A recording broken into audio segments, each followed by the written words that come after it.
Why the Prophet Muhammad couldn't have written the Quran. The Quran is a book over 600 pages long. It covers a wide range of topics and was revealed bit by bit over a period of 23 years. So if a man wrote the Quran, we already have a number of problems.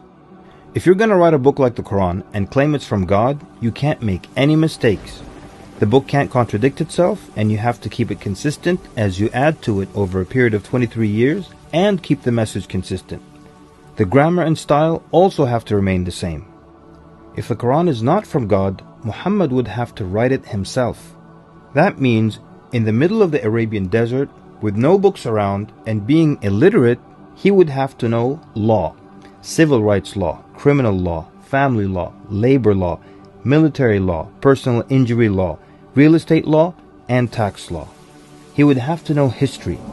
With little to no Christian presence in Mecca, he would have to know the stories and events in the lives of the prophets before him, the history of past nations, Judeo-Christian religious rulings, and he would have to know it well enough to somehow offer additional information and details not found in those books. He would have to know how to develop a nation, how to start a government, know about worship and purification, invent dietary laws, know psychology, about raising children, arbitration, distribution of wealth, finance, and business. In the area of science, he would have to know embryology, oceanography, about plate tectonics, cloud formation, UV rays, know about plants, mountains, bees, the human brain, the Big Bang, and the expansion of the universe. And in order to make the book complete, he would have to have knowledge of the future so he can write things that will happen in the years to come. He would have to be a time traveler in order to insert his name and mention in the Bible. If he's claiming that the book he wrote is from God, it must not have a single solution that doesn't work. He must also keep his emotions and personal life out of the book. The book should not reflect happy times nor sad times in his life. The writing should not become cheerful and optimistic, nor sad and gloomy as if a human wrote it.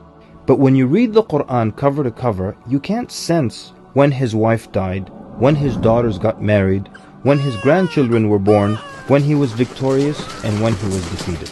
To anyone who examines the Quran, it becomes perfectly clear that there is no way a man in the desert 1400 years ago could have written such a book.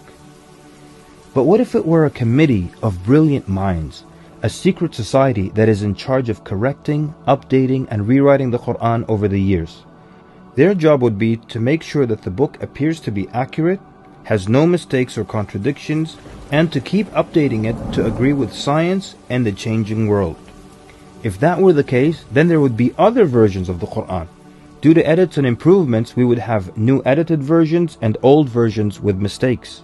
You would be able to detect different writing styles and influences from the different authors.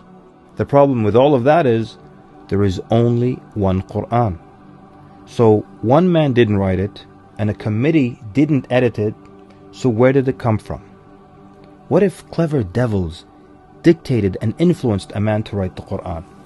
The question then would be, what kind of devil calls to good behavior, worshipping God, honoring Jesus, giving to the poor, and warns of the devil? Any way you analyze the Quran, you come to a clear conclusion. It could not have been written by a committee, a devil, nor the Prophet Muhammad. Since it's impossible for Muhammad to have written it, then that means he was truthful in that it is from God. If it is from God, that means he was a genuine prophet. And if he's a genuine prophet, then his message should be heeded and obeyed.